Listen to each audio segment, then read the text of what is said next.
السلام علیکم ورحمۃ اللہ وبرکاتہ۔ آج میں آپ لوگوں کو بتانے جا رہا ہوں حمد و ثنا، درود و سلام اور توبہ استغفار کی فضیلت۔ حمد و ثنا یعنی اللہ تعالیٰ کی جو ہم لوگ تعریف کرتے ہیں سبحان اللہ پڑھ کر، الحمدللہ پڑھ کر۔ درود و سلام ہم جو حضور علیہ الصلوۃ والسلام پر درود شریف پڑھتے ہیں، سلام پڑھتے ہیں، اس کی فضیلت۔ توبہ استغفار اللہ سے جو ہم توبہ کرتے ہیں، استغفار پڑھتے ہیں، یہ چھوٹے چھوٹے کلمات ہیں لیکن ان کی فضیلت بہت زیادہ ہے۔ احادیث کی روشنی میں آج میں حمد و ثنا، درود و سلام اور توبہ استغفار کی فضیلت آپ لوگوں کو بتانے جا رہا ہوں۔ حمد و ثنا، تکبیر اور لا الہ الا اللہ کی فضیلت، ٹھیک ہے؟ تکبیر، اللہ اکبر، لا الہ الا اللہ کی فضیلت، تو ان تینوں کی فضیلت کیا ہے؟ حضور علیہ الصلوۃ والسلام نے ارشاد فرمایا، جو شخص ایک دن میں 100 مرتبہ کہے سبحان اللہ و بحمدہ، اس کا ترجمہ ہے پاک ہے اللہ اپنی خوبیوں کے ساتھ، اس کے گناہ سمندر کے جھاگ کے برابر بھی ہوں تو معاف ہو جاتے ہیں۔ اب بتائیے کتنا چھوٹا سا کلمہ ہے یہ، سبحان اللہ و بحمدہ۔ 100 مرتبہ ہم لوگ اگر اس کو پڑھیں گے تو کتنا ٹائم خرچ ہو جائے گا؟ زیادہ سے زیادہ 15 منٹ، 20 منٹ، ہے نا؟ بہت آرام سے پڑھیں گے تب بھی 15-20 منٹ میں 100 بار ہم لوگ اس کو پڑھ لیں گے۔ لیکن ثواب کتنا زیادہ ہے کہ سمندر کے جھاگ کے برابر بھی گناہ اگر ہوں گے تو وہ معاف ہو جائیں گے، اتنا بڑا ثواب ہے۔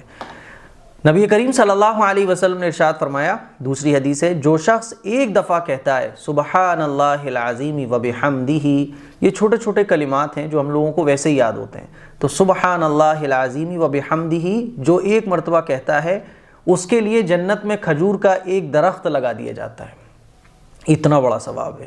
اور اس کا ترجمہ ہے پاک ہے اللہ عظمتوں والا اپنی تعریفوں کے ساتھ۔ تیسری حدیث، نبی کریم صلی اللہ علیہ وسلم نے ارشاد فرمایا، 2 کلمے زبان پر ہلکے پھلکے ہیں لیکن ترازو میں، میزان میں انتہائی وزنی اور اللہ تعالیٰ کو بہت زیادہ پسندیدہ ہیں۔ اور وہ 2 کلمے کون سے ہیں؟ وہ یہ ہیں، سبحان اللہ و بحمدہ سبحان اللہ العظیم۔ اب بتائیے کون نہیں پڑھ سکتا؟ کون نہیں پڑھ سکتا؟ تو نیکی کمانے کے موقع بہت سارے ہیں۔ وہ الگ بات ہے کہ ہم نیکیاں نہیں کما پاتے ہیں کیونکہ ہمارا دل نہیں کر رہا ہوتا ہے، ہم گناہوں کی دلدل میں پھنس چکے ہوتے ہیں، ہم سوشل میڈیا میں پھنسے ہوئے ہیں، تو ہم صاحب نیکیاں نہیں کما پاتے۔ ورنہ نیکی کمانے کے تو بہت سارے راستے ہیں، چلتے پھرتے، اٹھتے بیٹھتے، اس کے لیے کوئی الگ سے آپ کو ٹائم نکالنے کی ضرورت نہیں ہے۔ لیکن کیا ہے کہ ہم لوگ موبائل کی دنیا میں گم ہو گئے ہیں، موبائل کا ہم غلط استعمال زیادہ کرتے ہیں، صحیح استعمال کم کرتے ہیں۔ تو حضور نے فرمایا سبحان اللہ و بحمدہ سبحان اللہ العظیم، پاک ہے اللہ اپنی خوبیوں سمیت، پاک ہے اللہ بہت عظمت والا۔ حضور علیہ الصلوۃ والسلام نے ارشاد فرمایا، یہ 2 کلمے اللہ کو بہت پسند ہیں۔ آگے سنیے، نبی کریم صلی اللہ علیہ وسلم نے فرمایا، میں یہ کلمات کہوں سبحان اللہ والحمد للہ ولا الہ الا اللہ واللہ اکبر، یہ کلمات تیسرے کلمے میں بھی آپ کو مل جائیں گے۔ تو حضور نے فرمایا، میں یہ کلمات کہوں تو مجھے یہ عمل ان تمام چیزوں سے زیادہ محبوب ہے جن پر سورج طلوع ہوتا ہے۔ سورج کس پر طلوع ہوتا ہے؟ پوری دنیا پر۔ یعنی یہ کلمات کہنا ساری دنیا کی نعمتوں سے زیادہ محبوب ہیں، ساری دنیا کی چیزوں سے بڑے ہوئے ہیں یہ کلمات۔ اب کون نہیں کہہ سکتا یہ کلمات؟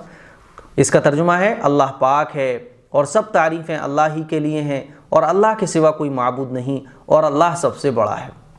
تو یہ بڑے آسان ہیں، ہم چلتے پھرتے اٹھتے بیٹھتے یہ نیکی کمانے کے جو کلمات ہمارے آقا صلی اللہ علیہ وسلم نے ہمیں سکھائے ہیں، بیٹھے بیٹھے ہم بڑے آسانی کے ساتھ ڈھیر ساری نیکیاں کما سکتے ہیں۔ تو ان کو پڑھنے کا ثواب اتنا زیادہ ہے۔ آگے سنیے، باقی رہنے والے عمل یہ ہیں، کون کون سے ہیں؟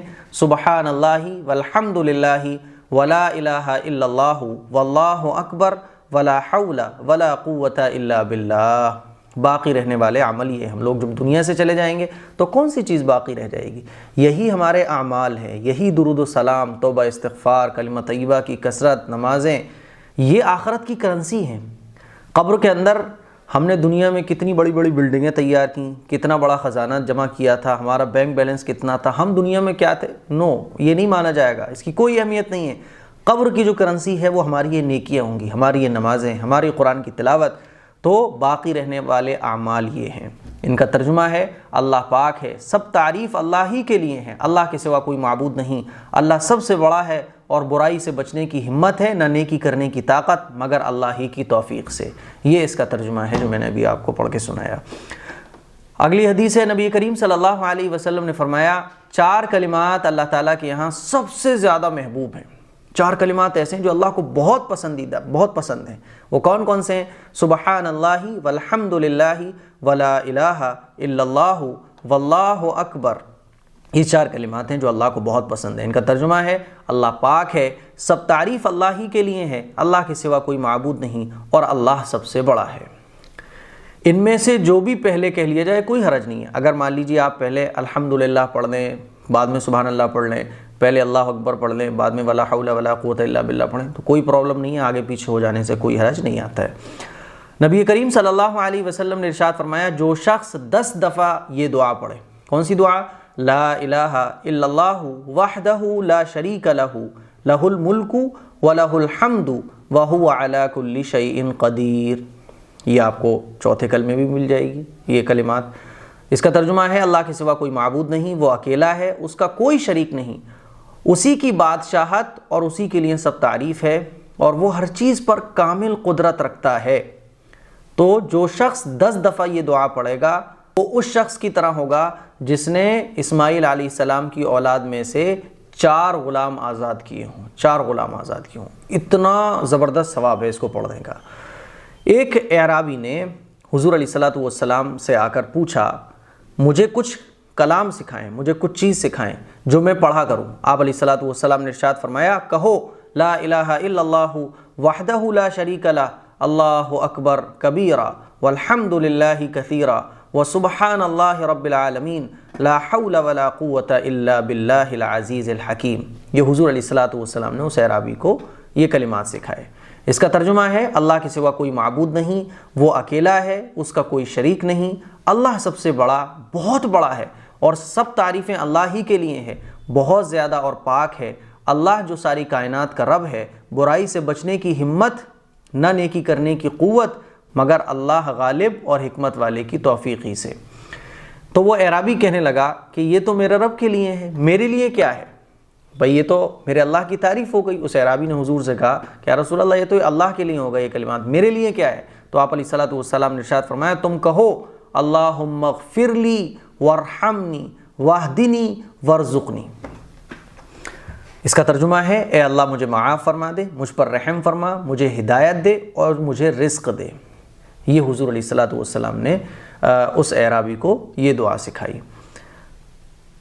ایک حدیث میں یہ بھی آتا ہے کہ جب کوئی شخص مسلمان ہوتا تو نبی کریم صلی اللہ علیہ وسلم اسے نماز سکھاتے اور پھر اسے حکم فرماتے کہ ان کلمات سے دعا کیا کرو۔ دعا بھی حضور علیہ الصلوۃ والسلام نے سکھائی ہیں۔ کون سی دعا؟ اللہم اغفر لی وارحمنی واہدنی وعافنی وارزقنی۔ یہ حضور علیہ الصلوۃ والسلام جب بھی کوئی شخص مسلمان ہوتا تو اس کو نماز سکھاتے تھے اور یہ دعا بھی اس کو سکھاتے تھے کہ بھئی دیکھو یہ دعا بھی تمہیں مانگنی ہے۔ اگلی حدیث سنیے، نبی کریم صلی اللہ علیہ وسلم نے ارشاد فرمایا اے عبداللہ ابن قیس، ایک صحابی ہیں، کیا میں تمہیں جنت کے خزانوں میں سے ایک خزانے کے متعلق نہ بتاؤں؟ میں نے عرض کیا، وہ صحابی نے عرض کیا اے اللہ کے رسول کیوں نہیں، ضرور بتائیے۔ آپ نے فرمایا تم کہو لا حول ولا قوت الا باللہ، گناہ سے بچنے کی ہمت ہے، نہ نیکی کرنے کی طاقت ہے مگر اللہ ہی کی توفیق سے۔ یہ اس کا ترجمہ ہے۔ تو حضور علیہ الصلوۃ والسلام نے اس کو جنت کے خزانوں میں سے ایک خزانہ قرار دیا۔ ہمیں اس کو بھی پڑھنا چاہیے۔ یہ جتنی بھی ساری میں چیزیں آپ کو بتا رہا ہوں ان میں سے آپ جو چاہیں وہ پڑھ سکتے ہیں۔ اگلی حدیث سنیے، نبی کریم صلی اللہ علیہ وسلم کا ارشاد گرامی ہے کہ سب سے افضل دعا الحمدللہ، سب تعریفیں اللہ کے لیے ہے، یہ سب سے افضل دعا ہے الحمدللہ، اور سب سے افضل ذکر ہے لا الہ الا اللہ، اللہ کے سوا کوئی معبود نہیں، یہ سب سے افضل ذکر ہے۔ نبی کریم صلی اللہ علیہ وسلم نے ارشاد فرمایا کیا تم میں سے کوئی شخص روزانہ 1000 نیکی کرنے سے عاجز ہے؟ کیا تم میں سے کوئی شخص 1000 نیکی روزانہ نہیں کر سکتا ہے؟ تو صحابہ اکرام جو بیٹھے ہوئے تھے ان میں سے کسی نے پوچھا کیا ہم میں سے کوئی شخص 1000 نیکی کر سکتا ہے؟ کیسے کرے گا یا رسول اللہ؟ آپ نے فرمایا وہ 100 مرتبہ سبحان اللہ ہی کہے تو اس کے لیے 1000 نیکی لکھ دی جاتی ہیں اور اس کے 1000 گناہ مٹا دیے جاتے ہیں۔ اب آئیے میں آپ کو سنانے جا رہا ہوں فضیلت حضور علیہ الصلوۃ والسلام پر درود بھیجنے کی فضیلت۔ رسول اللہ صلی اللہ علیہ وسلم کا فرمان ہے جو شخص مجھ پر 1 دفعہ درود بھیجے گا اللہ تعالیٰ اس پر 10 رحمتیں نازل فرمائے گا۔ کتنا فائدے کا سودا ہے کہ ہم حضور پر درود بھی بھیجیں اور ہم پر 10 رحمتیں نازل ہو رہی ہیں، ایک کے بدلے میں اللہ ہم پر 10 رحمتیں نازل فرما رہا ہے۔ تو اگر ہمارے گھر میں روزانہ ہم سب لوگ حضور علیہ الصلاۃ والسلام پر درود شریف بھیجیں گے، روزانہ حضور پر ہمارا پوری فیملی، ہمارے بچے، ہم سب مل کر بیٹھیں اور درود شریف پڑھیں، کہہ دیں بھائی، سب سے کہہ دیں کہ بھائی دیکھو 100 مرتبہ سب کو درود شریف پڑھنا ہے صبح اٹھ کر، یا پورے دن میں کبھی بھی درود شریف پڑھنا ہے۔ پورا گھر، ہم لوگوں کی پوری فیملی کے جتنے بھی ممبرز ہیں، جب سب لوگ حضور علیہ الصلاۃ والسلام پر روزانہ درود شریف پڑھیں گے 100 مرتبہ، آپ بتائیں ایک مرتبہ درود شریف پڑھنے پر 10 رحمتیں نازل ہو رہی ہیں، تو ہمارے گھر میں کتنی رحمتیں نازل ہو جائیں گی، کتنی رحمتیں نازل ہوں گی۔ اور جس گھر میں رحمتیں نازل ہوں گی تو وہاں نہ شیطان آ سکتا ہے، نہ وہاں کوئی جادو کا اثر ہو سکتا ہے، نہ وہاں نحوست آ سکتی ہے، نہ وہاں بے برکتی آ سکتی ہے۔ تو کتنا فائدے کا کام ہے، لیکن ہم لوگ اس طرف توجہ نہیں دیتے ہیں۔ نبی کریم صلی اللہ علیہ وسلم کا ارشاد ہے، میری قبر کو میلہ گاہ نہ بناؤ اور مجھ پر درود بھیجو، تم جہاں بھی ہو تمہارا درود مجھے پہنچ جاتا ہے۔ اسی لیے ہمیں حضور پر خوب درود شریف بھیجنا چاہیے۔ اور درود شریف بھیجنے کے بڑا آسان طریقہ یہ ہے کہ ہمیں کچھ نہیں کرنا، بس ہم پڑھ دیں اللہم صلی علی محمد وعلی آل محمد کما صلیت علی ابراہیم وعلی آل ابراہیم انک حمید مجید۔ ہو گیا درود، پہنچ گیا حضور پر درود، الگ سے نہ آپ کو کہنے کی ضرورت، نہ بولنے کی ضرورت، کیونکہ درود ہے ہی اس چیز کا نام کہ وہ آٹومیٹک حضور پر پہنچ جاتا ہے۔ درود حضور کے ساتھ خاص ہے۔ نبی کریم صلی اللہ علیہ وسلم کا فرمان ہے، بخیل وہ ہے جس کے پاس میرا ذکر ہو اور وہ مجھ پر درود نہ بھیجے۔ جب بھی ہمارے سامنے ہمارے آقا کا نام لیا جائے تو ہمیں درود شریف پڑھنا چاہیے۔ بڑا نہیں پڑھ سکتے تو چھوٹا ہی درود شریف پڑھ دیں صلی اللہ علیہ وسلم۔ نبی کریم صلی اللہ علیہ وسلم کا فرمان ہے، اللہ تعالیٰ کے کچھ فرشتے ایسے ہیں جو زمین پر چلتے پھرتے ہیں، وہ میری امت کا سلام مجھے پہنچاتے ہیں۔ جب بھی ہم درود شریف پڑھتے ہیں تو ان فرشتوں کا کام یہ ہے کہ وہ ہمارے پڑھے ہوئے درود شریف کو حضور کی خدمت میں پیش کرتے ہیں۔ نبی کریم صلی اللہ علیہ وسلم کا فرمان ہے، کوئی شخص جب بھی مجھے سلام کہتا ہے، اللہ تعالیٰ میری روح مجھے واپس لوٹا دیتا ہے تاکہ میں اسے سلام کا جواب دوں۔ یہ بھی حدیث میں آتا ہے، اور یہ ساری جو احادیث میں آپ کو سنا رہا ہوں یہ بخاری مسلم صحیح حدیثیں ہیں جتنی بھی ہیں۔ اچھا، اب سوال یہ آتا ہے کہ مسنون درود کون سا ہے؟ تو مسنون درود جو حدیث سے ثابت ہیں وہ درود بہتر ہے کہ ہم انہی درود کو پڑھیں، جیسے کہ مسنون درود سب سے بہترین جو درود ہے وہ ہے درود ابراہیم، اللہم صلی علی محمد وعلی آل محمد کما صلیت علی ابراہیم وعلی آل ابراہیم انک حمید مجید، اللہم بارک علی محمد وعلی آل محمد کما بارکت علی ابراہیم وعلی آل ابراہیم انک حمید مجید۔ یہ درود بہترین اس لیے ہیں کیونکہ یہ درود حضور علیہ الصلاۃ والسلام نے صحابہ اکرام کو سکھایا، اور یہی درود ہم لوگ نماز میں پڑھتے ہیں۔ تو جو درود شریف نماز میں پڑھا جا رہا ہے اس سے بہترین درود شریف کون سا ہو سکتا ہے؟ اور پھر یہ درود وہ ہے جس کو حضور نے صحابہ اکرام کو سکھایا، تو یہ درود ڈائریکٹ ہمیں جو ہے حضور سے ملتا ہے۔ اسی طرح سے بہت سارے درود ہیں جو حضور سے ثابت ہیں، ان درود کو بھی ہم پڑھ سکتے ہیں، لیکن جو آج کل بنے بنائے درود ہیں، الگ الگ طرح کے نام ہیں جن کا صحابہ سے، بزرگان دین سے کوئی ثبوت نہیں ہے، ان درود سے ہمیں بچنا چاہیے۔ جو درود ابراہیم ہے اس کا ترجمہ ہے، اے اللہ رحمت نازل فرما محمد صلی اللہ علیہ وسلم پر اور آل محمد صلی اللہ علیہ وسلم پر، جیسے تو نے رحمت نازل فرمائی ابراہیم علیہ السلام پر اور آل ابراہیم علیہ السلام پر، یقیناً تو قابل تعریف بڑی شان والا ہے۔ اے اللہ برکت نازل فرما محمد صلی اللہ علیہ وسلم پر اور آل محمد صلی اللہ علیہ وسلم پر، جیسے تو نے برکت نازل فرمائی ابراہیم علیہ السلام پر اور آل ابراہیم علیہ السلام پر، یقیناً تو قابل تعریف بڑی شان والا ہے۔ یہ درود شریف کی فضیلت کے بارے میں کچھ حدیثیں تھیں جو میں نے آپ لوگوں کی خدمت میں پیش کی۔ توبہ استغفار، توبہ استغفار اردو میں ہم لوگ توبہ کہتے ہیں، عربی میں استغفار کہتے ہیں، اللہ سے گناہوں کی معافی طلب کرنا۔ رسول اللہ صلی اللہ علیہ وسلم نے فرمایا، اللہ کی قسم میں 70 مرتبہ سے زیادہ اللہ تعالیٰ سے بخشش مانگتا ہوں اور اس کے سامنے توبہ کرتا ہوں۔ اب ہمارے آقا تمام پیغمبروں کے سردار معصوم ہونے کے بعد روزانہ 70 مرتبہ سے زیادہ توبہ استغفار کرتے ہوں، تو ہم جیسے گنہگار نافرمان امتیوں کو کتنی توبہ استغفار پورے دن میں کرنے چاہیے؟ ہم اور آپ غور کریں۔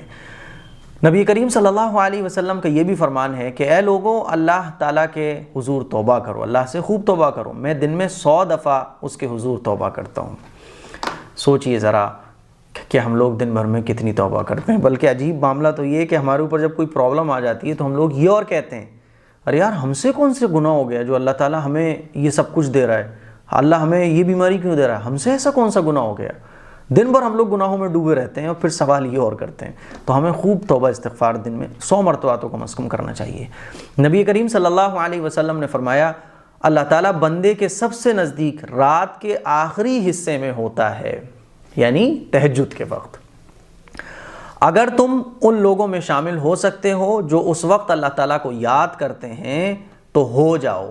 یعنی اگر تہجد پڑھ سکتے ہو تو تہجد پڑھو، اللہ سے دعا مانگو، توبہ استغفار کرو، کیونکہ وہ وقت ایسا ہوتا ہے کہ اس وقت اللہ تعالیٰ اپنے بندے کے سب سے زیادہ قریب ہوتا ہے.